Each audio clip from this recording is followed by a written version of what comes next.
श्री सरस्वती नमः श्री बुद्धो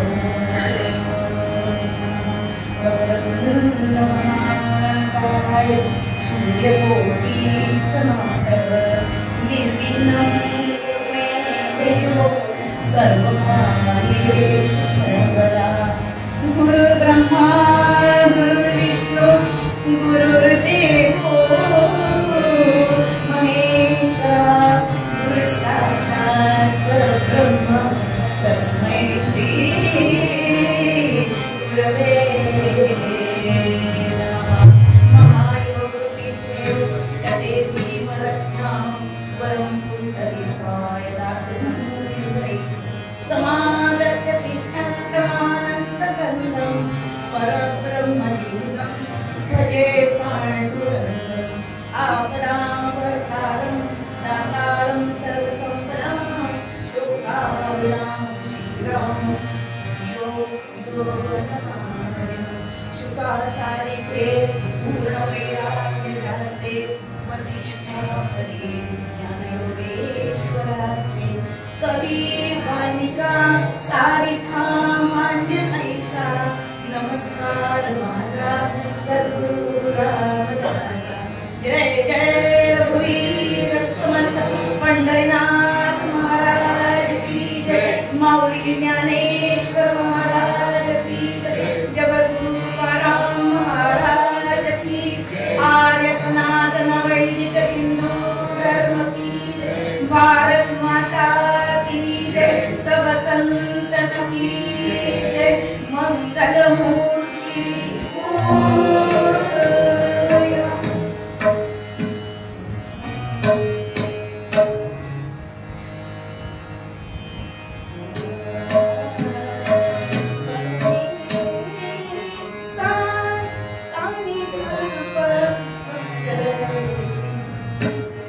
जय जय राम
सीताराम चरणी लक्ष लागो राजा राम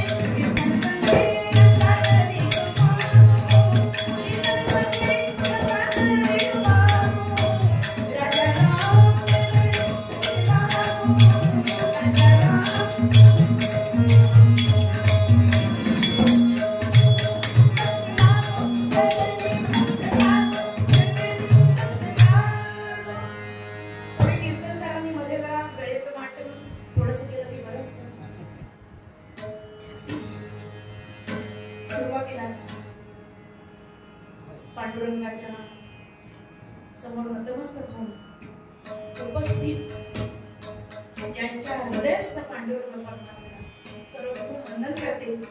आणि आपण विनोदाने का म्हणत असलो, सोडून गेले असले आपल्यासाठी, तरी सगळ्यांसाठी मी मराठीत क्षमस्व म्हणते. कारण आपण एक ठरवत असतो आणि विधात्याचं काहीतरी वेगळंच चालू असतं. आणि आज रविवार आहे आणि त्याच्यामुळे जरा गाड्यांची जरा गडबड झाली. याला थोडासा कर्जतमध्ये आयत्या वेळेला जरा योजना करावी लागली. परिवारातलीच असल्यामुळे जरा थोडस काय माहितीये का, निवेदन केलं ना प्रामाणिकपणे की पुढच्याला आहे म्हणजे मुलाबरोबर जमिनीवरती आहे, सांगितलं की बरं वाटतं. आणि म्हणून थोडा विलंब येण्यासाठी झाला, म्हणून थोडस जरा बजेट घेऊया. राम राम राम राम सीताराम सीताराम राम राम राम सीताराम राम राम राम राम सीताराम राम राम राम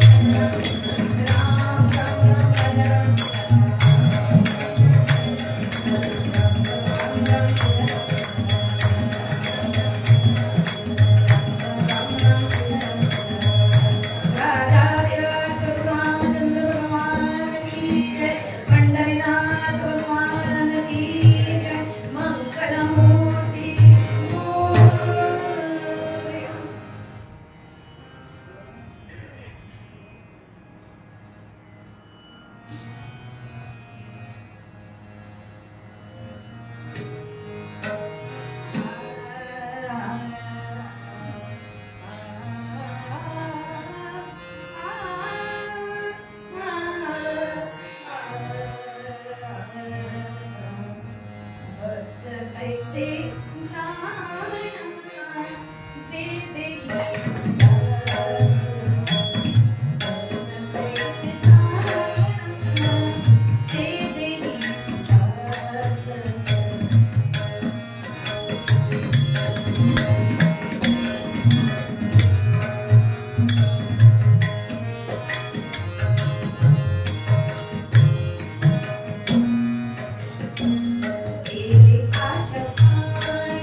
जय पंढरीनाथ महाराज की, जगद्गुरु तुकाराम महाराज की जय जय।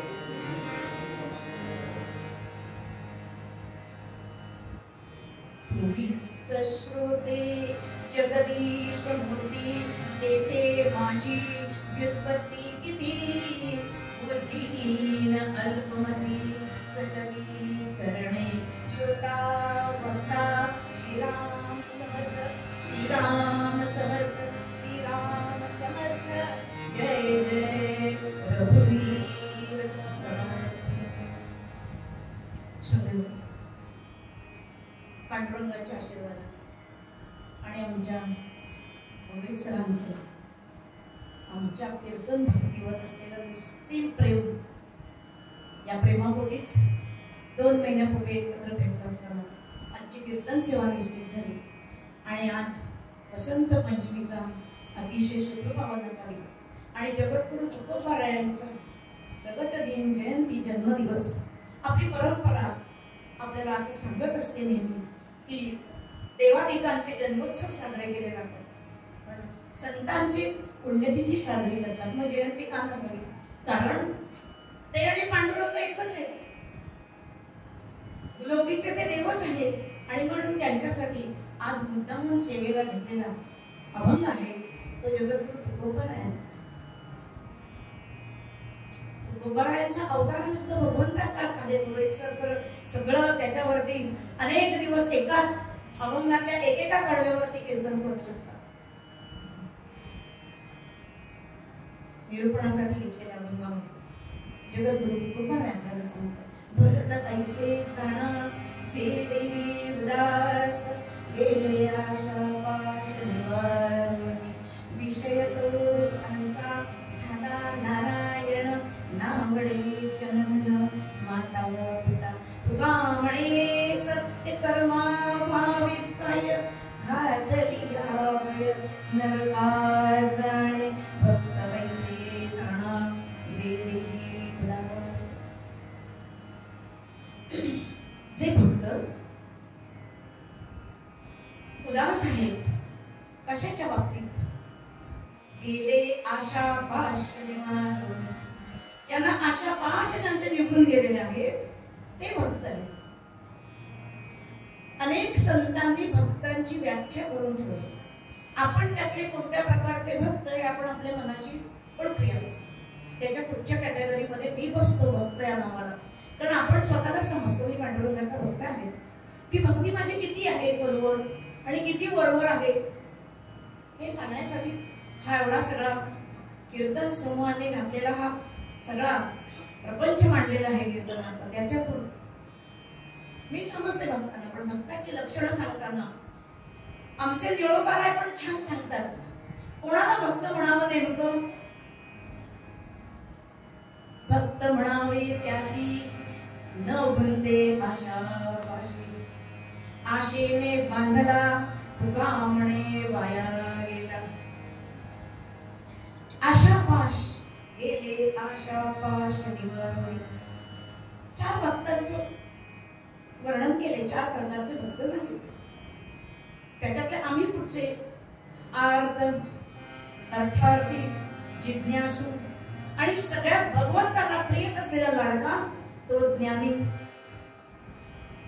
आम्ही कारण आपल्याला सवयच अशी झालेली असते मानवी देहाला, कारण मला पहिला दुसरा नंबरच नेहमी आवडतो, त्याच्यामुळे आम्ही फक्त पहिल्या आणि दुसऱ्या क्रमांकावरच आहोत। अर्थ आणि अर्थार्थी याच्या पलीकडे आमचा नंबर नाही, कारण तिसरा नंबर नकोच असतो, आम्ही या 2 नंबरवर। पण भगवंतांनी इकडे उलटी कॅटेगरी लावलेली आहे, सगळ्यात उच्च कोटीचा भक्त तो ज्ञानी आहे आणि तोच त्याला आवडतो। मग असे 4 भक्तांचे प्रकार सांगितले। त्या भक्तांचं वर्णन करताना संतांनी सांगून ठेवले 18 प्रकारचे भक्त सांगितले की जे भक्त ऐसे जाणा जे देही उदास। मग जाणायचं कसं? भक्त ओळखायचा कसा? 5 लक्षण सांगितले भक्तांची, 7 पाश सांगितले। ते पाश कोणते आहेत? कर्मपाश, धर्मपाश, आशापाश, जन्मपाश, मृत्यूपाश, मायापाश, मोहपाश, एवढे सगळे पाश सांगून ठेवलेत. आम्ही सगळ्या पाशांनी बांधलेल्यावर आशापाश सदैव लब्धा काम क्रोध परायण भगवंताने गीतेमध्ये आपल्याला उपदेश करतो. इतका तो गळ्याला पास लागलेला आहे आमच्या की आशा सुटे ना आणि तो देव काही आम्हाला भेटे ना. पण हे सगळं सोडणारे असे कोण होते? ओम भिक्षमान देही. बरोबर 12 वाजता शुकासारिके पूर्ण वैराग्य जाचे वशिष्ठा परी ज्ञान योगेश्वराचे कवी वाल्मिका सारिका मान्य ऐसा नमस्कार माझा सद्गुरु रामदास. जय जय रघुवीर समर्थ. आरोळी आले, दारासमोर आले, राजवाड्यासमोर आले आणि आज्ञा दिली राजाने. कंकाला आज्ञा दिली, कंका जेवढं काही आपल्या राज्यामध्ये आहे ना त्याची एक यादी बनव. तेव्हा ते सगळे हिशोब बघणारे होते. आज्ञा दिली त्याला आणि बनवून आणलं. आणि असा कसा कागद नव्हता हो, थोडा मोठ्या खालीला बनवून आणि भिक्षा मागता क्षणी जोडीमध्ये टाकले. काढला कागद त्याच्यातून आणि त्याचे तुकडे करून समर्थ रामदास स्वामी छत्रपती शिवाजी महाराजांना असे होते गेले आशापाश निवारणे. काहीच नको होतं आमच्यासाठी, पण आम्ही आमच्यासाठीच. माझं ते माझं, तुझं पण माझंच. किती आशेत गुंतलोय. मग त्याच्यातला जो आशापाश आहे तो काय सांगतो की असे जे आहेत त्यांना भक्त म्हणावं. मग आम्ही कशात आहोत? आम्ही भक्त आहोत का खरे? हे ओळखण्यासाठी विषयत त्यांचा झाला नारायण नावडे जनन माता पिता. आमच्याकडे विषयच विषय. आधी 6 आहेतच, त्याच्यात समाजातले राजकारणातले काय विषय संपतच नाही. तो एक संपला की दुसरा पुढे. त्या विषयामध्ये आम्ही एवढे गुरफटलोय तो आमचा नारायण कधीच होणार नाही विषय. आपल्याला एक दिवस पूजा करायची तरी सुद्धा होतो का आपल्याकडून जप नामस्मरण पूजा? आमचे वारकरी काका निघालेत वारीला आणि पत्नीला सांगितले मी वारीला चाललोय आणि मुलाला तेवढी आजपासून जरा पुढचे 10 दिवस पूजा करायला सांग. ती म्हणजे का ही काळजी करू नका, मी बंड्याला सांगते तो बरोबर तुमच्या सारखीच पूजा करेल. अगं आजपर्यंत कधी केली नाही, याच्या पुढे करेल, याची नक्की करणार मी, आहे ना, विश्वास ठेवा. आणि निघालेत वारीला. आईने सकाळी लवकर उठून लवकर पूजा करायची देवाची आणि बाबा करतात तशीच. आई काय आहे सकाळी सकाळी? नाही मी तयारी केली, चल लवकर आंघोळीचं पाणी काढले, गिझर लावलेला आहे, पटकन आंघोळ करून घे. आताच्या आंघोळ करून नुसतं नाही रे बाबा, सोडं वगैरे नेस, बाबा जसे नेसतात तसं मी इकडे नैवेद्य तयार केलेला आहे, पंचामृती पूजा रे. काय म्हणाले हे रोज पूजेचं? बाबा एवढी पूजा करतात? अरे म्हणाले आता तुला करायची 10 दिवस. कशी पहिल्या दिवशी पूजा उरकली, आता हे रोज चालू. आता म्हणाला आई थांब, तू नको काही पाण्याची वगैरे खटपट करू, विहिरीवरच पाणी आणा जाऊ नकोस, मीच स्वतः देवांना आंघोळ करून आणतो. अरे देव विहिरीमध्ये स्वतः जड होते ते खाली गेले, हलके होते ते वर तरंगले, तेवढेच उचलून आणले. अरे बाकीचे देव कुठे गेले? बाबांना काय सांगू? बाबांना सांग त्या देवाने तिकडेच राम म्हटलं विहिरीमध्ये. आणि आता आपल्याला आजपासून सुतक लागलेलं आहे, तेव्हा पूजा बिजा बंद. मी चाललो सासूरवाडीला, निघाले नाही. आणि काय जावई घरी आले म्हटलं तर सासूबाईंना काय परमानंद, जावयासाठी काय करून काय नको. या म्हणाले जावई बापू. आणि छान त्यांचं आगत स्वागत करून फराळ दिलाय. म्हणाले अगदी काय योग्य वेळ आला तो, बरोबर आमचे हे तुमच्या बाबांबरोबर वारीला गेले, तेव्हा पुढचे 10 दिवस या घरातली देवपूजा तुम्हीच करा. कर्मा म्हणाले जिथून सुटलो तिथे चालू काम. तर काय म्हणाले इलाज नाही. तिथे पहिल्या दिवशी पूजा पण म्हणाले माझी पट सासूबाई म्हणा सांगा त्यासाठी पूर्ण करते. मला म्हणाले असं तसं चालत नाही, छान लोभाची अगरबत्ती वगैरे सगळं सगळं मला लागतं, धूप लागतो, अगरबत्ती लागते, सगळं लागतं, तेवढं सगळं आणून द्या. सासूबाई म्हणा तुम्ही म्हणाल ते देते पण पूजा करा. ते सगळं लावलं, अत्तर धूप दीप आणि आजूबाजूच्या सगळ्या घरांमध्ये त्याचा सुगंध पसरला. शेजारी विचारायला अहो काकू आज तुमच्याकडे एवढा छान सुगंध कोणी पूजा केली आहे? म्हणले काय सांगायचं, आमचे जावई बापू आलेले आहेत, त्यांनी इतकी सुंदर. अहो म्हणाले मग त्यांना जरा आमच्या घरातली पण पूजा करायला सांगा. झालं का म्हणाले. आता या पूजेत नसून त्या पूजेत सांगण्याचं तात्पर्य विषय तो त्यांचा झाला नारायण. इतक्या सहजासहजी होत नाही हो नारायण. आणि नाहीच नावडे जन धन माता गोबाबाई सांगताय कोण आवडत नाहीत? नावडे जन. कोणते जन आवडत नाहीत? जे दुतोंडी आहेत.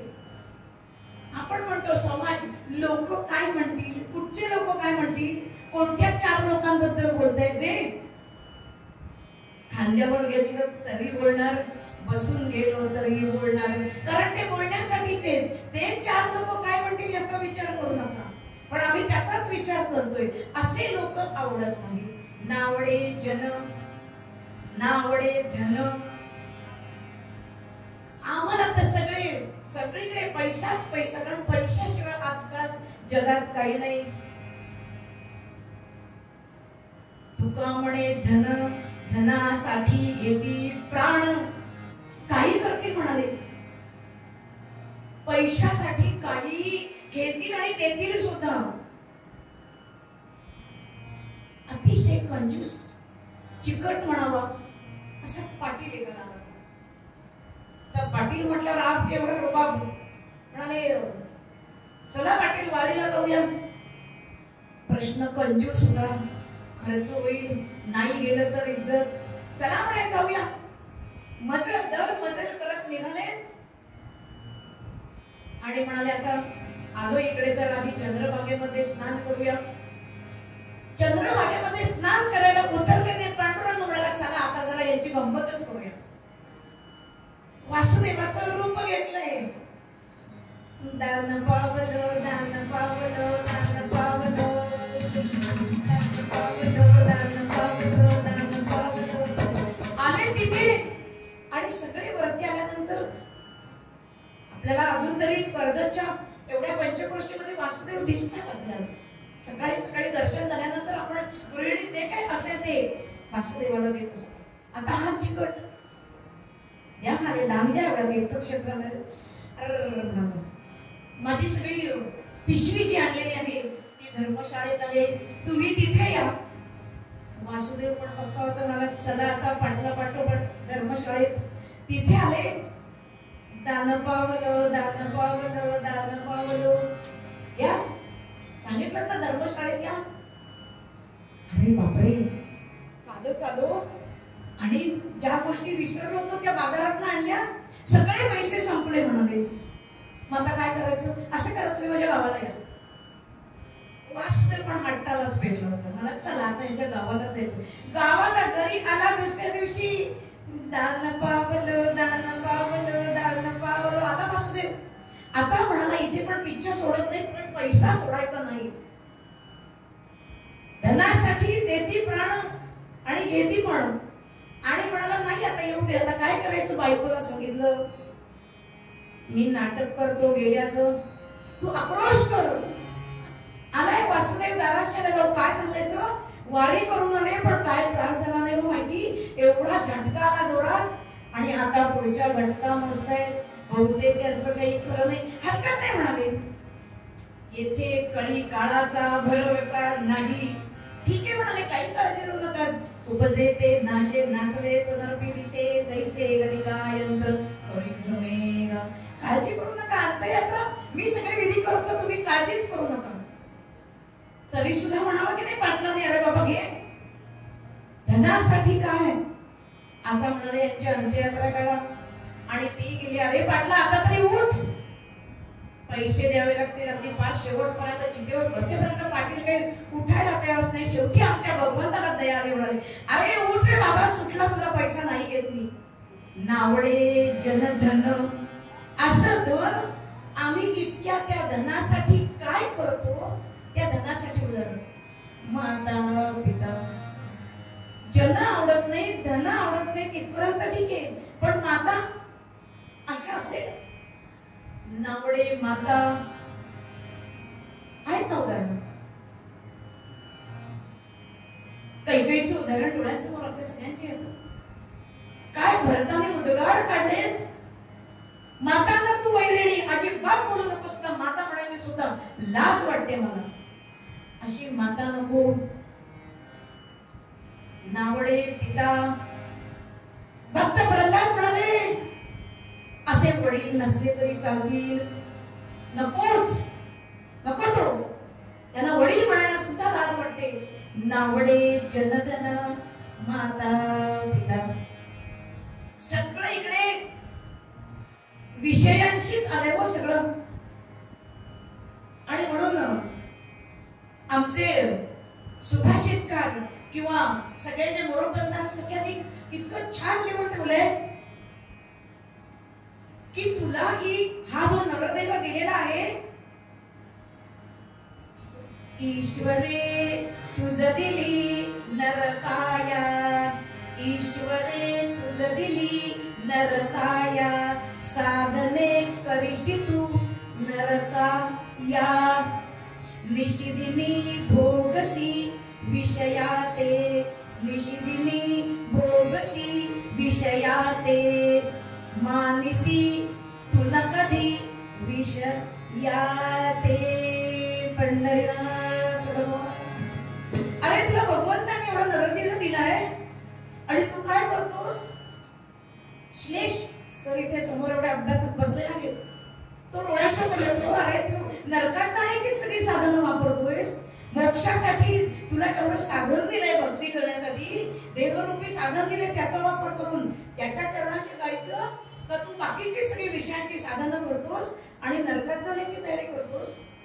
कधीतरी वाटतं का तुला की तू जे काही उपभोगतोयस किंवा तू ज्याचा आस्वाद घेतोयस ते विषय, हे विषय नाहीये, विषया ते, त्याच्यात विष आहे हे तुला कधी कळणार आहे? पण हे आम्हाला जोपर्यंत कळत नाही तोपर्यंत विषय तो त्यांचा झाला नारायण होणारच नाही. तो नारायण होण्यासाठीच भक्त ऐसे जाणाचे देही उदास. मीराबाईंचं उदाहरण दिलंय, विषाचा प्याला आणून दिला आहे, पण संपूर्ण मीराबाईंनी कृष्णाच्या चरणी आपला देहच अर्पण करून टाकलेला आहे. भक्त ऐसे जाणा जे देही उदास, गेले आशा पाश निवारुनी. असे भक्त आहेत, त्यांचं वर्णन केलंय गे. कितीतरी उदाहरणं आपल्याला त्या भक्तांची आहेत. मग आपण तिथपर्यंत जायचंय. तुका म्हणे सत्य कर्मा भावे साह्य, घातलिया भय नरका जाणे. आता सांगितलं तू नाही नरकात जाशील. मग सत्य सत्कर्म कर, सत्कर्म कर, सत्कर्म कर. नेमकं कोणचं? अरे तू नकोस करूस. गेली आज सोहम ग्रुपनी किती वर्ष झाली? 5 वर्ष. हा जो काही इथे घाट घातलेला आहे कीर्तन रूपी सेवेचा, नाहीतर कधी भय घालून ठेवले हे सत्कर्म आहे आणि या सत्कर्माला सगळे जोडले गेलेले आहेत. मग निदान त्या सत्कर्मासाठी आपण सहाय्यभूत व्हावं म्हणून ही योजना असते की एवढं सत्कर्म चालू आहे, जा बाबा थोडस तुमचं तरी खालीचा वाटा त्याला द्या. तुका म्हणे सत्य कर्मा भावे साह्य, घातलिया भय नरका जाणे. नाहीतर नरकात जा. सगळ्या संतांनी टाहो फोडून आपल्याला सांगितलं, अरे सत्कर्म करा, सत्कर्म करा. मग नेमकं सत्कर्म करा काय? कोणतं सत्कर्म करू? विषय तो त्यांचा झाला नारायण. त्या नारायणाला आठवायचं असेल, तो प्रसन्न व्हावा असं वाटत असेल, त्याच्या चरणाशी जावं असं वाटत असेल तर सत्कर्म सत्कर्माला निदान मदत तरी करा. पण आम्ही उलटेच होतो. जर कोणी काही चांगलं करायला घेतलं, पहिला विरोध हा समाजाचा गुणधर्मच आहे. कारण प्रत्येक गोष्ट नवीन करायला घेतली की पहिले विरोधक. हळूहळू मानसिकता पालटत जाण्यासाठी तेवढे पेशन्स ठेवावेच लागतात. आणि ते आहे म्हणूनच कीर्तन संकुलाचं हे कर्जतचं केंद्रामधले कार्यक्रम आज सगळ्या रायगड केंद्रामध्ये सगळ्यात अगदी नावाजला जातो एवढा सुंदर उपक्रम आहे कर्जत केंद्राचा.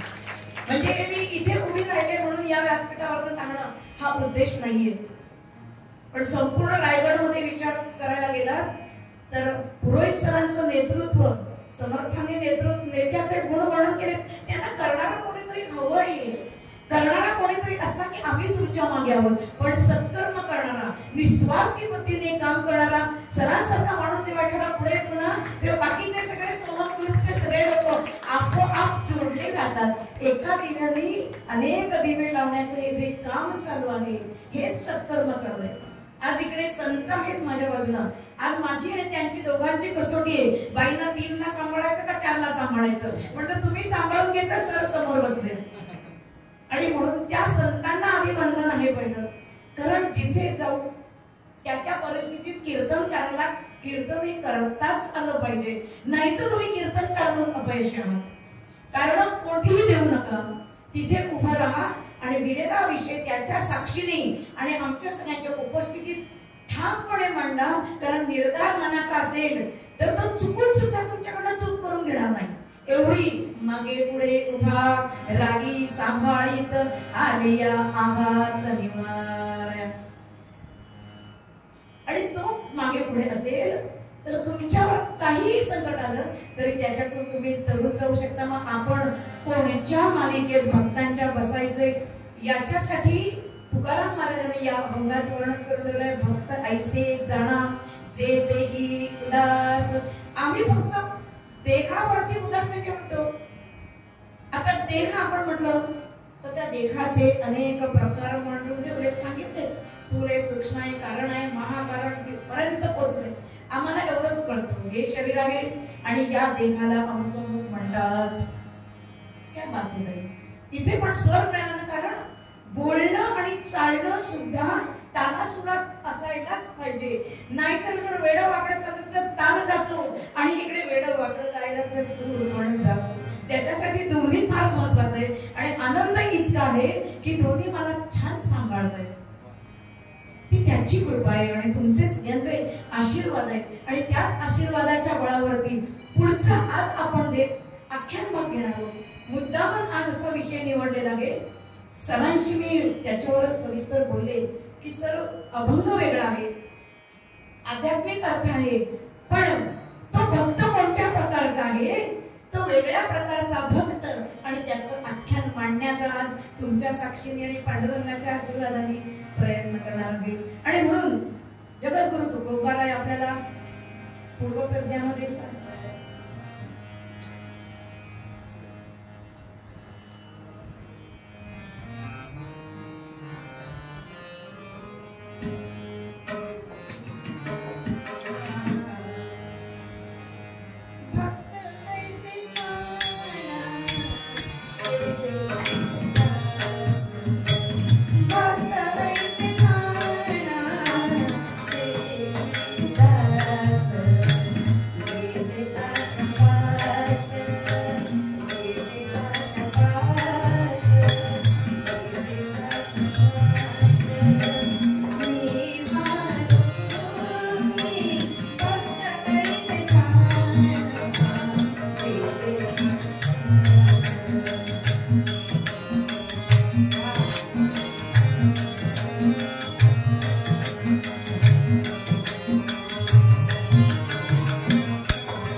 श्रीराम.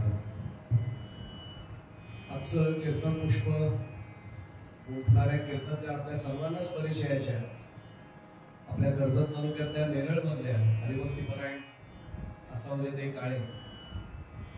बोलण्यात तर लक्षात आलं असेल विषयावरची पकड, भाषेवरची पकड, कारण मुख्याध्यापिका म्हणून सेवानिवृत्त झाले, त्यामुळे शिक्षकी पेशा लगेच जाणवतोच. गजानन बुवांच्या परंपरेमधली भजन गायकी देखील त्यांच्यामध्ये आहे, त्यामुळे भजनाच्याही परंपरेमध्ये ते आहेत. दादरच्या कीर्तन विद्यालयाच्या माध्यमातून कीर्तनाचं प्रशिक्षण त्यांनी घेतलं आणि अनेक ठिकाणी म्हणजे महाराष्ट्राच्या अनेक भागात आणि महाराष्ट्राच्या बाहेर देखील त्यांची कीर्तन सेवा अनेकदा झाली. आणि सर्वात एक उल्लेखनीय गोष्ट म्हणजे भागवत कथा देखील त्या उत्तम करतात. खूप सांगण्यासारखे मी अगदी थोडक्यात फक्त सांगितलं. पुढचाही उल्लेख करून ठेवतो आताच. पुढच्या महिन्यात बरोबर पुन्हा 2 मार्च येणार, 2 तारीखच आहे. त्यावेळी अलिबागचे हरिभक्तीपरायण संतोष बुवा डोंगरे आपल्याकडे येणार आहेत. त्यांची कीर्तन सेवा 2 मार्चला आहे. पुन्हा यावेळी योग असा आलाय, डावीकडे तर दिविजा आहेच आहे, उजवीकडे आज देखील पुन्हा धनंजय बेडेकर आपल्याला उपलब्ध झाले, त्यामुळे त्यांचाही मुद्दामून उल्लेख दोघांचा करतो. आणि एक पुन्हा मागच्या वेळची सूचना की आपली सर्व कीर्तनं श्रीराम पुरोहित ते युट्यूब चॅनलवर आहेत. तारखेसकट आपण ते एक रेकॉर्ड म्हणून आपण जपतो येतो. माझ्याकडनं फक्त प्लेलिस्ट करायचं अजून राहिलंय, ते तिच्याकडनंच आता करून घेईन. म्हणजे एक प्लेलिस्टच आपली वेगळी तयार राहील. आणि आपला एक कायम स्वरूपाचा एक दस्तऐवज जे दैवली विठ्ठल संस्थान, रायगड कीर्तन संकुल आणि सोहम समूह असा तिघांचा एकत्र आपल्याला तो ठेवता येईल. त्यामुळे तोही प्रयत्न आपण नक्की करणार आहोत. मी असावरीताईंना मनापासून धन्यवाद देतो. आणि उद्या श्रीराम ठोसर यांची प्रवचन सेवा इथे याच ठिकाणी दुपारी 3 ला आहे ना, 4 वाजता, दुपारी 4 वाजता याचंही आठवण एकदा करून देतो. धन्यवाद.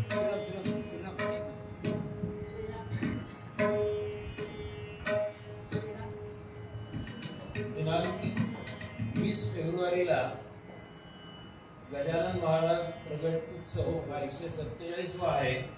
आणि त्यानिमित्त आपल्या इथे देवलीमध्येच माऊली सेवा समिती, माऊली सभागृह, शिवाजीनगर, बेळगाव रोड, देवली येथे हा प्रगट दिन उत्सव होणार आहे. आणि सकाळी 10 वाजता अभिषेक आहे, 12 वाजता आरती आहे आणि 12:30 पासून महाप्रसाद आहे. याच दिवशी संध्याकाळी 5:30 वाजता श्री श्रीराम महाराज पुरोहित यांचं प्रवचन आहे.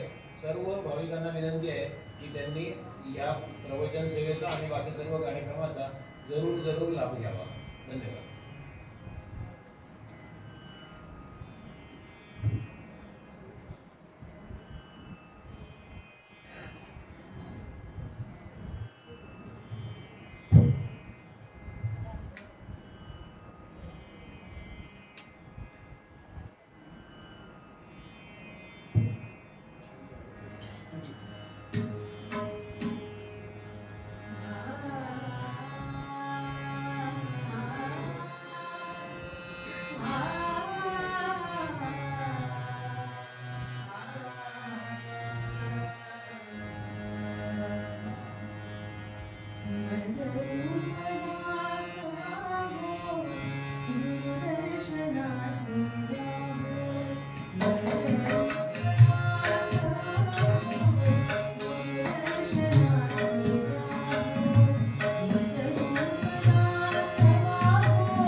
हसण्यापासून दिसण्यापर्यंत गोड काय असतं ते सगळं डावीकडे आहे आणि उजवीकडे. खूप सुंदर गोड गळा दिलाय आणि छान हातातही जादू दिलेली आहे भगवंतांनी. भगवंताचं नामस्मरण करूया आणि पुढच्या आख्यानाला रघुपती राघव राजा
सरांनी मगाशी सांगितलं तसं स्वपरिचय करून देणं ही आपली संस्कृती नसली तरी सुद्धा जाहिरातीचं युग आहे. त्याच्यामुळे आपण त्याच्यात आपोआप आशापाश सुटत नाही. सांगायला आवडेल आपल्या परिवारात असल्यामुळे आता मागचे 7 दिवस म्हणजे 16 तारखेपासून 22 जानेवारीपर्यंत त्र्यंबकेश्वर इथे रामकथा करण्याचा एक योगाला तुमच्या सगळ्यांच्या आशीर्वादाने आणि 7 दिवस आनंदाचे डोई आनंद तरंगे अशा आनंदाच्या त्या तीर्थक्षेत्रामध्ये प्रभू रामरायांनी सेवा करून घेतली. हे माझ्यासाठी एक प्रगतीचं पाऊल आहे, कारण तुमच्या सगळ्यांचे आशीर्वादाचं बळ आणि थाप माझ्या पाठीशी आहे. आज अभंगाला अनुसरून पण एक वेगळ्याच धाटणीचं चरित्र तुमच्या पुढे मांडणार आहे. असं म्हणतात, समर्थानेच म्हणून ठेवलंय, देहे त्यागिता कीर्ती मागे पुरावी. ती देहे त्यागिता उरतेच अशी कितीतरी उदाहरणं बघितली. मरावे परी कीर्ती रूपे पुरावे. पण देहामध्ये असतानाच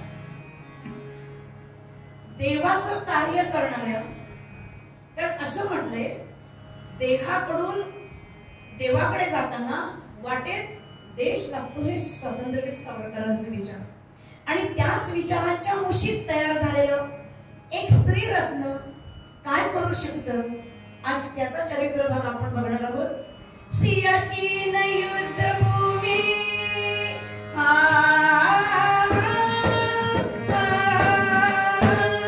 सियाचीन युद्धभूमी सियाचीन युद्धभूमी संकटे अति अस्मनी.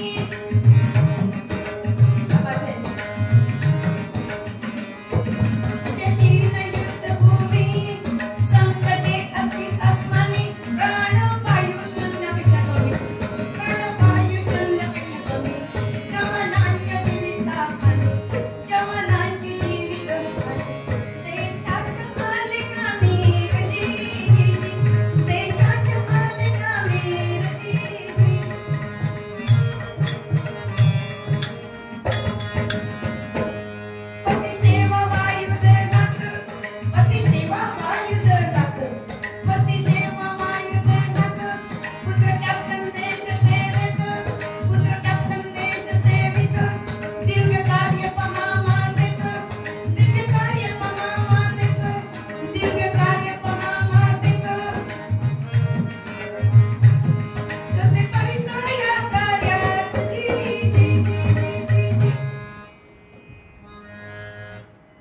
बघा, सियाचीन 21,345 कितीतरी किलोमीटर वेगाने वाहणारे वारे,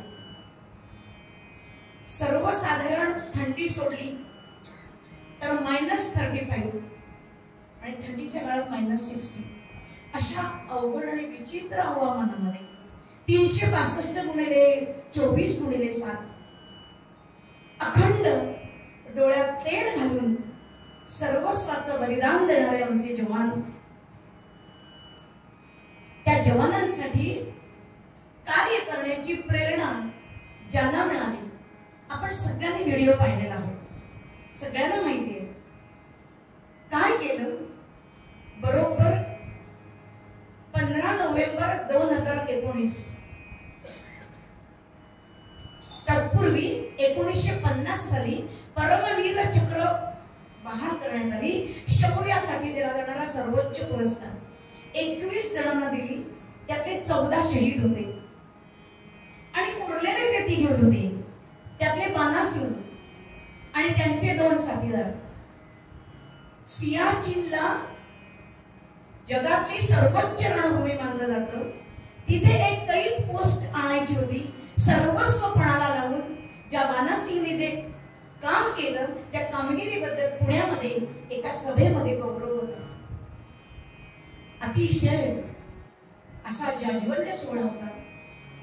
ते सैनिकांचं कार्य, जवानांचं कार्य ऐकलं आणि अंगामध्ये एक वीज संचारली आणि पुढे जरा संवाद सुरू झाले आणि विचारलं, मैं कुछ कर सकती हूँ क्या? उनके लिए मैं कुछ कर सकती हूँ क्या? बाना सिंह म्हणाले, उनकी सांस के लिए कुछ करोगे? उनके सांस के लिए कुछ करोगे क्या? डोक्यात विचार घुसला आणि थेट हृदयापर्यंत भिडला. नाव नंतर सांगणार आहे, जरा आपण पुढच्या प्रवासाने येऊया, कारण थोडीशी जरा उत्सुकता त्याच्यासाठी. आणि अशा कार्यक्रमातून प्रेरणा मिळाली.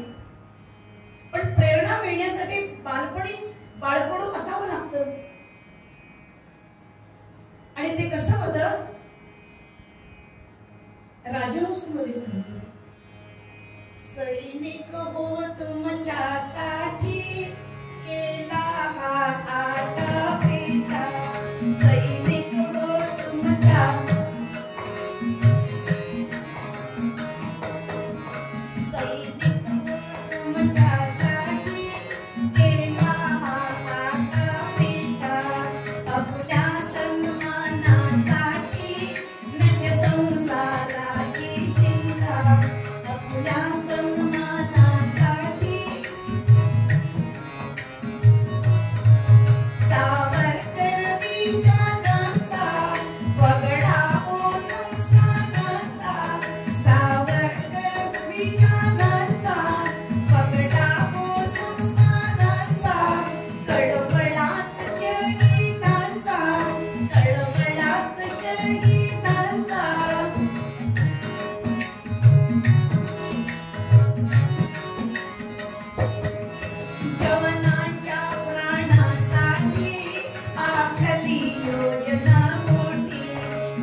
सैनिकांसाठी काहीतरी करावं.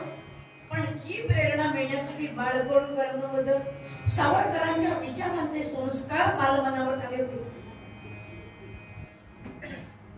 कन्या उपवर होता पितयाच्या काळजात कातरते. बापाचं हृदय लौकिक अर्थाने शिक्षण पूर्ण झालं, मुलगी मोठी झाली. आता जरा विवाहाचं बघूया.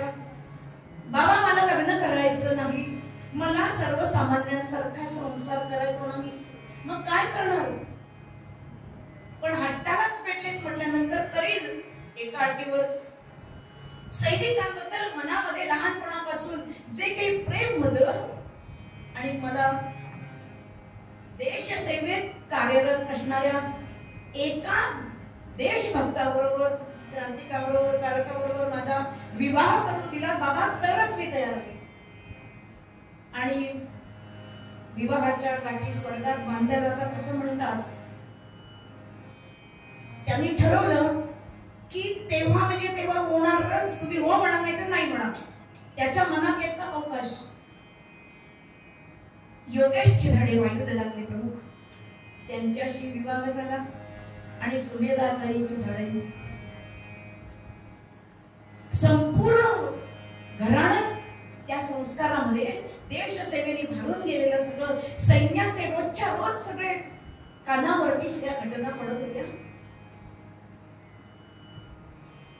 आणि त्या विचाराने प्रेरित झालेल्या असतानाच प्रत्येक गोष्ट होण्यामागे काहीतरी कारण लागतं.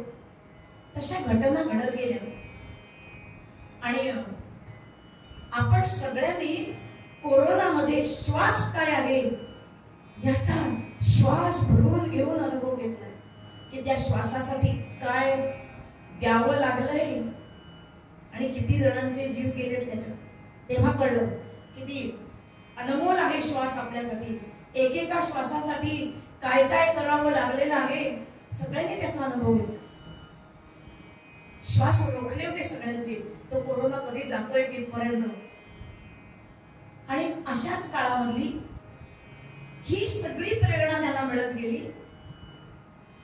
आणि एक एक घटना कानावर येत होत्या की प्राणवायू विना तिथले सगळे जवान, तिथले सैनिक मृत्युमुखी पडतायत, काय करायचं. डोक्यात विचारचक्र सुरू झाले दोघांचे.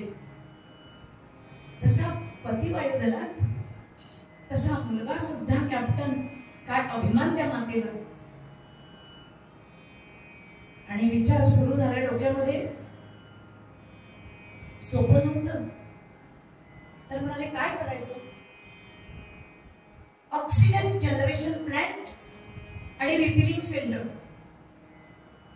खर्च फक्त 2.5 कोटी.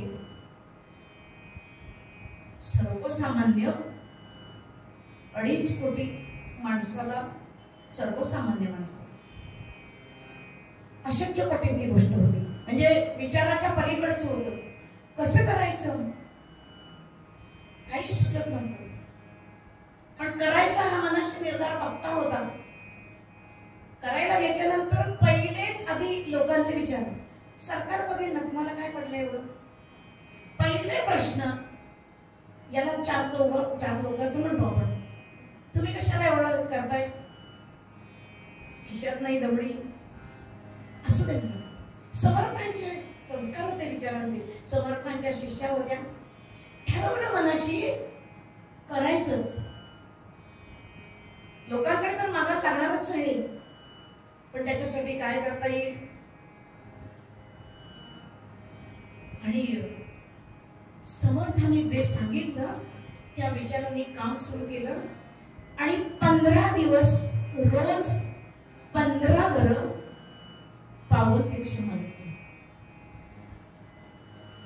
स्वतःसाठी नाही, जवानांसाठी. रोज मिळत होती गो. एक दिवस असा आला की 15 घरी अन्नाचा पाडा लागला. एकाही घरातून 1 रुपया सुद्धा मिळाला नाही. आपल्यासारखी टिकली असती गो. मरू दे, हे काही सोपं नाही.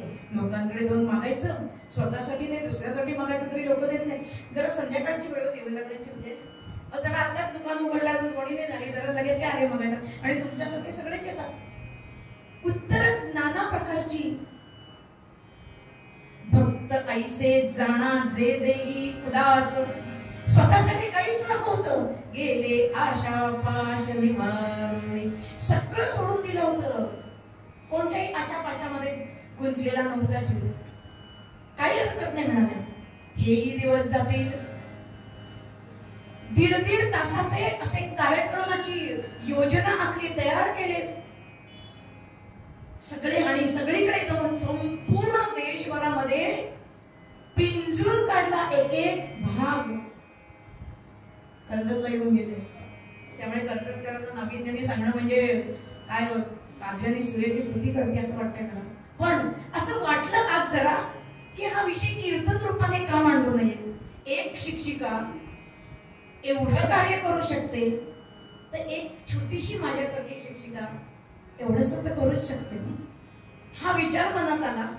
त्यांच्याशी दूर संभाषण झालं. दूर सगळा विषय ठरला, आणायचं ठरलं, नेरळलं. पण पावसाचे दिवस होते आणि निवडणुका ऐन तोंडावर आलेल्या होत्या. पैसा मिळणार होता 100% खात्री होती. पण म्हणाले एवढा तुम्ही पावसाचे दिवस आहेत, मला यायला जमलं नाही, एवढा तुम्ही मांडव वगैरे खर्च करून सगळं कराल. विषय असा होता की आपल्या हातून एवढंच जाण्यापेक्षा अख्ख्या एका शहरातून खूप काही मदत गेली तर आपलंही थोडस पुण्यकार्य होईल आणि त्यासाठी हे सगळं. पण ते जमलं नाही. फोनवरून विचारलं होतं. डोंबिवलीला कीर्तन होती गणेश मंदिरामध्ये आणि तेव्हा हे सगळं आख्यान आणि त्याच्यातली पदताई ही सगळी त्याच्या कृपेने सुचली होती आणि म्हणून ती तयार केली होती. त्यांना विचारलं ताई असं खुशाल करा, माझं मी तुम्हाला सगळं पाठवते, तुम्ही मला केलं. पण काय त्यावेळेस माझं दुर्दैव असेल, तब्येतीने साथ दिली नाही. कीर्तन सगळे डोंबिवलीचे कॅन्सल करायला लागली 10 दिवसाची आणि त्याच्यामुळे भगवंतांनी प्रेरणा दिली. तिथली कॅन्सल केली, इथे विठ्ठलवाडीत होतं. इथे या मंदिरामध्ये कर, दैवीच्या विठ्ठलाच्या मंदिरात कर, ही सेवा आहे. आणि त्यासाठी आणि मग सगळीकडे फिरायला सुरुवात केली आणि होता होता होता सगळेजण जोडले गेले, या कार्याला जोडले गेले. सगळीकडनं मिळाले का? अजिबात नाही.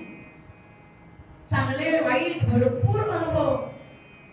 सर्वांना माहिती आहे सगळ्या समाज कार्यामध्ये काय काय भोगावं लागतं आणि काय काय त्यागावं लागतं. पहिल्यांदा अहंकार सांगितले 5 मगाशी भक्त मानताना त्याची लक्षणं त्याच्यात. पहिला अहंकार गेला पाहिजे, आशापाश गेले पाहिजेत, तो क्रोध आहे तो पहिला गेला पाहिजे. नाहीतर चला बस झाला, आता कोणी देत नाही, उभं करत नाही, बंद करूया, असं नव्हतं. जर्मनी मधून सामग्री मागवायची होती आणि मग पहिल्यांदा लोकांनी दार लावून घेतली तोंडावर. पण हळूहळू जसं समाज मनामध्ये माणसामध्ये कार्य जरा कळते असं वाटायला लागताच एका वृद्धाश्रमामध्ये कार्यक्रमाला गेला. कार्यक्रम झाला, सगळा संवाद झाला, प्रश्नोत्तर झाले. एक आजी आल्या, धावत धावत आल्या. मुठीमध्ये जेवढे पैसे मिळाले बिस्किट आणण्यासाठी दिले होते, त्या वृद्धाश्रमातल्या आजी मुठीत मावतील एवढे पैसे घेऊन आले. ताई तुमचं कार्य, त्याला शब्द नाही तो, हे माझ्या हातात ना 22 रुपये चालतील. अवघड चालतील काय ते 22 रुपये म्हणाला. मला 2.5 करोड सगळे वाटले. त्या 22 रुपयाने एवढं गोड मिळालं मला. दुसऱ्यांच्या शेजारी घरी गेल्या कार्यक्रमाच्या निमित्ताने त्यांच्याकडे स्वयंपाकाला काकू होतं. आता स्वयंपाक करणाऱ्या काकूला 10 घरी स्वयंपाक करतात, तेव्हा महिन्याचं सगळं भागतं कसं कसं. हे सगळं ऐकलं आणि म्हणाल्या काकू एक काम करा, मला वर्षाचा पगार देऊ नका, माझा सगळा वर्षाचा पगार या कामासाठी द्या. काय अनुभव होते की करायचं म्हटलं. सत्य संकल्पाचा दाता नारायण, संकल्प सत्य करा, सत्य कर्मा व्हावे साह्य सांगून ठेवलं त्याने. घातली वय नरका जाणे. अहो म्हणाले 2 रुपये दिले तरी चालतील. एक रिक्षावाले काका होते समोर उभे. कार्यक्रम बाहेरूनच ऐकला. ताई म्हणाल्या काहीच धंदा झाला नाही, दिवसभर लाईनीत उभा आहे, माझ्याकडे 50 रुपये चालतील. चालतील ना म्हणाले. 2 रुपये 5 रुपये 22 रुपये 50 रुपयापासून जेव्हा गोळा केले, पण त्यासाठी आधी काय केलं? आधी गेले, मग सांगितले, दिली आहुती स्त्रीधनाची, दिली आहुती स्त्रीधनाची.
सोल्जरांसाठी केलेली होती.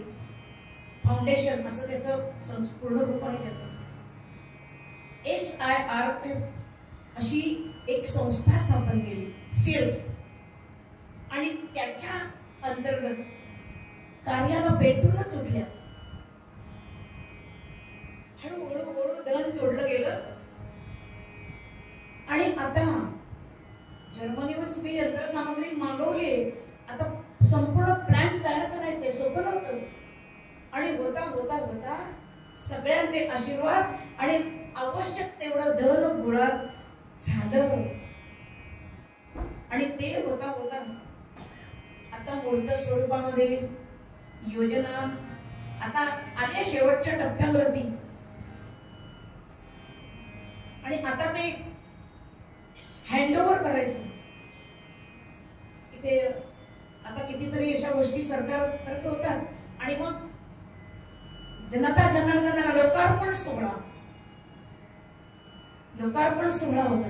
आता नाव असे छान छान देतात, लोकार्पण सोहळा. मी जरा असं ऐकलं की मला वाटतं त्याच्यात कोणाकोणाचं किती अर्पण हा भाग वेगळा आहे, पण लोकार्पण सोहळा त्या सोहळ्यामध्ये पण हे वेगळं होतं. आणि बरोबर सांगितलं तसं थंडीच्या आतमध्ये 15 नोव्हेंबर 2019च्या आत ऑक्सिजन प्लांट उभारला गेला. ऑक्सिजन जनरेशन प्लांट आणि रिफिलिंग सेंटर. श्वास तयार करण्याचं एवढा मोठा प्रकल्प एक स्त्री करू शकते, हे देवाचं कार्य नाही तर कोणाचं आहे. कारण नावडे धन जन माता पिता, ते जन आवडले नाही, जनी नावं ठेवले. ते धन असं पण नाही घेतलं, कारण आधी स्वतःचं अर्पण केलं. आणि माता पिता, कारण त्यांना अड घातली अशाच माणसाशी माझा विवाह करून द्या की ज्याच्यामुळे मला देशाचं कार्य करता येईल. आणि ते देशाचं कार्य करण्यासाठी मी कटिबद्ध आहे. एवढे सगळे अनुभव सांगताना म्हणतात की मुलांना हल्ली दिलं की मिळालं पाहिजे रिटर्न गिफ्ट. म्हणजे एका कार्यक्रमामध्ये असताना एक छोटी मुलगी आली रडत, आम्हाला बर्थडेला गेले, बाबा रिटर्न गिफ्टच नाही दिलं. रिटर्न गिफ्टची सवय लावली आपण, कारण मी दिलं म्हणजे मला काहीतरी मिळालं. आशापाश गेले, आशापाश गेलेच नाही, दुसरा लगेच एक अनुभव. आणि अशाच एका कार्यक्रमामध्ये वडील आपल्या एक 8-10 वर्षाच्या मुलीला घेऊन आलेत आणि कार्यक्रम ऐकला सगळा. बाबांचा हात धरला. बाबा म्हणाले आपण या ताईंना आपल्या घरी घेऊन जाऊया का. घरी घेऊन गेले. काय करावं त्या मुलीने. आजीने दिले, बाबांनी दिले, आत्याने दिले, बक्षिसांचे मिळाले, असे सगळे मिळालेले पिगी बँक सगळे ओपन केले आणि म्हणाले हे माझे सगळे पैसे तुमच्या या कार्यासाठी मी देते. केवढा मोठा संस्कार.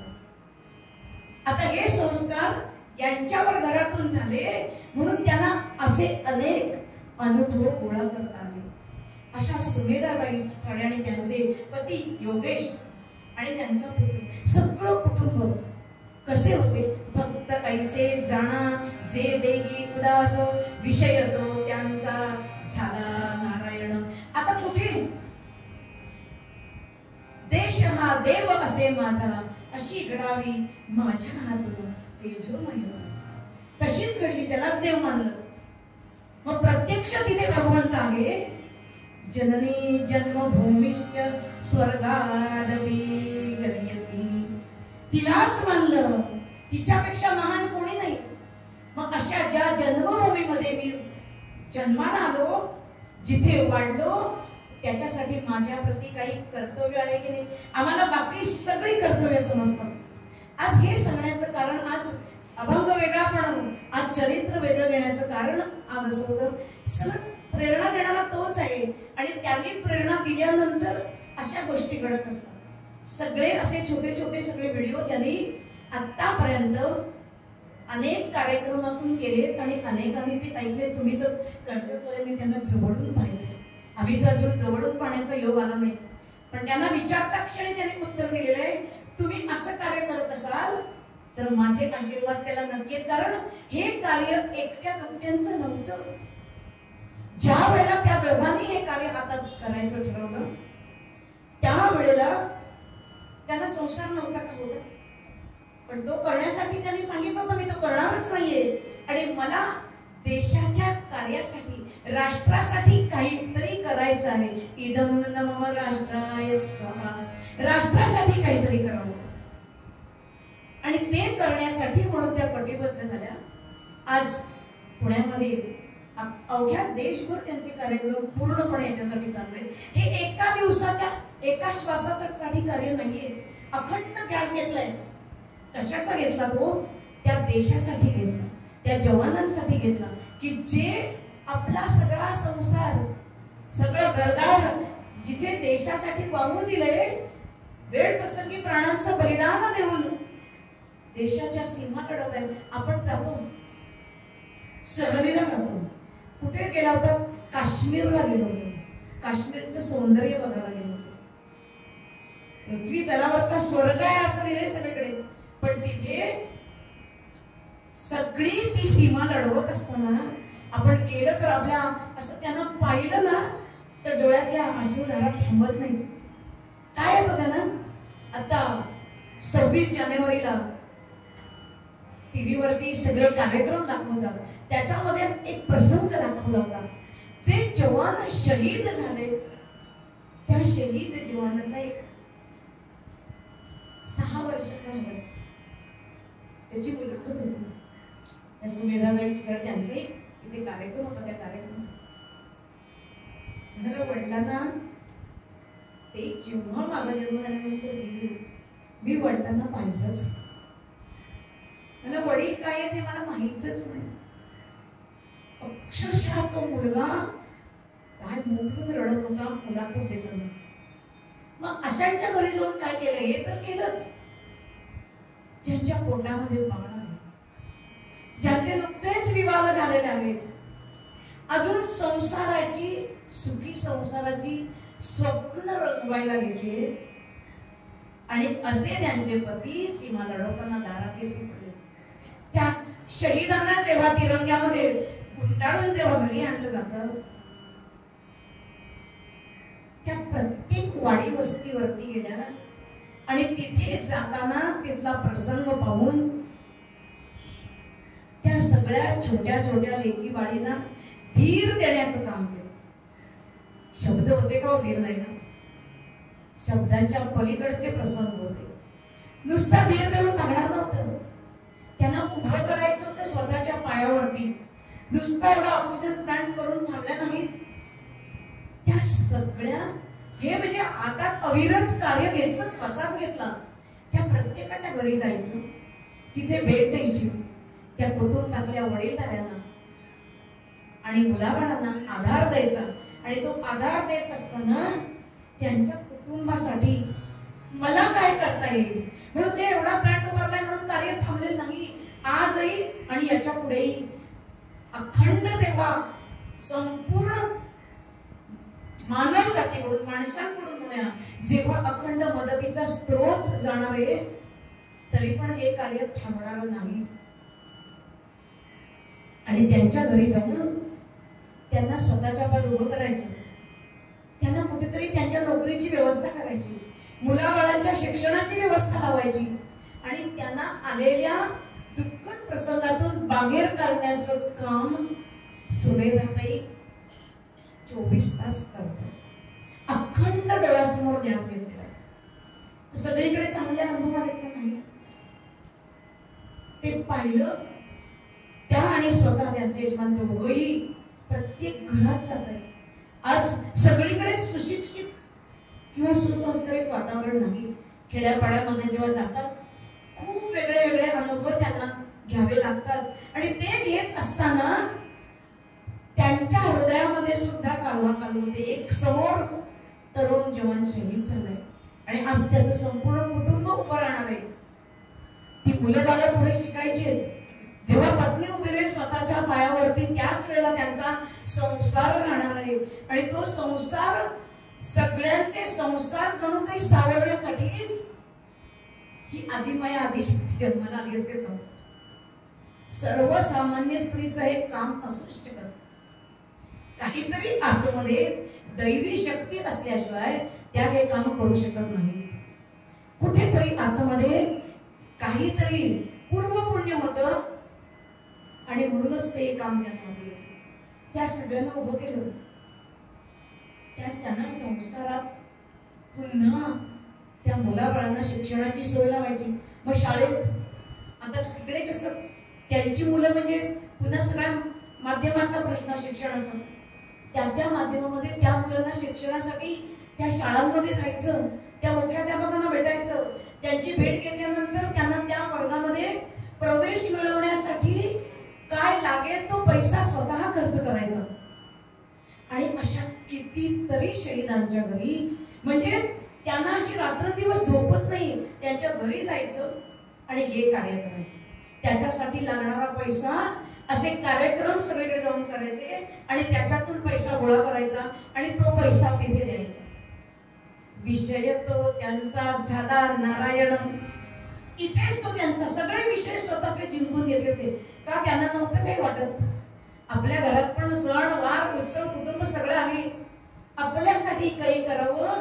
कारण गेले आशा पाश निवारणी सगळं दिलेलं होतं देशासाठी.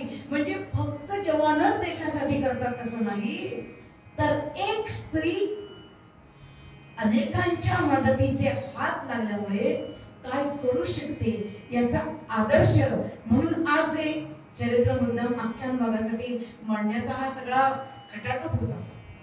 वास्तविक असं मनात आलं होतं भंग वेगळा. आज कदाचित त्यांनाच तुकाराम महाराजांच्या आल्याच अनुसरून एखादं संतांचं आख्यान असेल की काय, पण काय माहिती नाही. सर नेहमी विषय सांगतात तसं की असं काही नाहीये की एखादा वेगळ्या लेवलचा विषय घेऊन बोलण्याचा प्रयत्न करणं ही सुद्धा एक प्रकारची आपल्या हातून घडणारी सेवाच आहे. आणि त्या सेवेला आपण समर्पण वृत्तीने जेव्हा जातो त्यावेळेला भगवंत डोक्यामध्ये असे काही विचार होतायला सुरुवात करतो की अशी पद निर्माण होतात. त्या पदाला कुठेतरी शब्दबद्ध करण्यासाठी त्याची चार्जिंग लागते ना. नेटवर्क त्याचं असेल तर काहीतरी कागद उमटेल, त्याचं नेटवर्क बंद झालं तर आमचा हात पण बंद आणि बोलती त्याच्यापेक्षा बंद. ती बोलती चालू ठेवण्यासाठी त्याचं नेटवर्क माझ्यापर्यंत पोचवून देण्याचं काम पुढे सरांनी केलेलं आहे. खरोखर त्यावेळी सगळे धन्यवाद त्यांना कमी आहेत. ही जी दोन पायावर उभी आहे ना ते सरांचे माझ्यावरती असलेले उदंड उपकार आहेत असं मी म्हणते. आणि कोणीतरी असं मागे असल्याशिवाय पुढे जाण्यासाठी आपली पावलं पडत नाही. आणि त्यासाठी हे सगळे दैवलीकर आहेत ना 4 वेळा मला सहन करतायत आणि पुढचं 5व्यांदा सहन करावं म्हणून जरा चांगलं बोलण्याचा त्याच्या आशीर्वादाने हा प्रयत्न आहे. सांगायचं तात्पर्य एवढंच की आज आम्ही काही कमी नाही, पण त्या कर्तृत्ववान स्त्रीच्या मागे काहीतरी एक भक्कम आधार होता. मी तुझ्या पाठीशी आहे. जेव्हा आमच्या सरांच्या मागे आमच्या वैदेहीताई असतात मी तुमच्या मागे आहे, बरोबर ना? तसंच माझ्या मागे सुद्धा एवढे जण आहेत आणि एवढे आहेत म्हणून हे करू शकतो.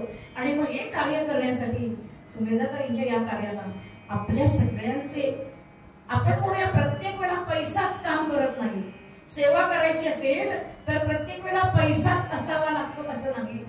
तुमचं कोणत्याही प्रकारचं योगदान दिलं तरी सुद्धा ते तिथपर्यंत नक्कीच पोचतं. आणि ते पोचवण्याचा आजचा हा अल्पसा प्रयत्न केलाय. सर खरं म्हणजे आख्यान तयार करताना मनावरती दडपण होतं. आख्यान तयार नाहीये, हे एक माझ्या अल्पमतीला अनुसरून मांडण्याचा प्रयत्न केला. थोडासा इकडे तिकडे झाला असेल, पण बरा झाला असला, चांगला झाला असला तर त्यांनी करून घेतलाय. जे काही म्हणून वाईट असेल ते असावरी काळ्यांचं आहे आणि तुम्ही माझे आहात, त्याच्यामुळे मोठ्या मनाने तुम्ही मी क्षमा करा असं म्हणेन. आणि आजची ही सेवा त्याच्या चरणी अर्पण करताना तुम्हाला आल्या आल्याच प्रथम सांगितलं की ही चौथ्यांदा उभी आहे, पण चौथ्यांदा उभं असताना जी काही आजच्या वेळेला आलेली सर जी काही अशी आपण म्हणू की काहीतरी प्रसंगाची अशी मालिकाच पुढे येत गेली हो, की मी 4:30 पर्यंत पोहोचते की नाही. बाहेर उभा असतानाच तबल्यावरची थाप वाजली, या लवकर इकडे आम्ही सज्ज आहोत. त्या थापेनेच मला एकदम असं दडपण आलं की धनंजय दादा आलेले 100%, कारण ती थाप त्यांच्याच हाताची असू शकते. त्यांच्या हातासाठी एकदा मला फार असं मनापासून धन्यवाद आहेत. आणि कधी नाही काही असू दे, पण देवीने उत्तम मला सांभाळून घेतलेला आहे, म्हणून तिलाही तिच्याही पुढच्या कार्यासाठी मनापासून अगदी मनापासून हार्दिक हार्दिक शुभेच्छा देते. आणि आपण या कीर्तनाच्या मूळभंगाकडे वळूया. झालेली सेवा त्याच्या चरणी अर्पण करताना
सेवा सगळी तुमच्या आशीर्वादाने पांडुरंगाच्या चरणी अर्पण केली. गणेशोत्सव चालू आहे.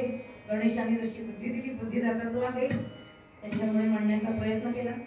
आणि म्हणून त्यांच्या चरणाशी आपण सतत राहून त्यांच्याकडून दुसरं काय घ्यायचं तर संतांच्या चरणी लीन होऊन त्यांच्याकडे हेच मागणं मागूया. हेची दान दे का देवा,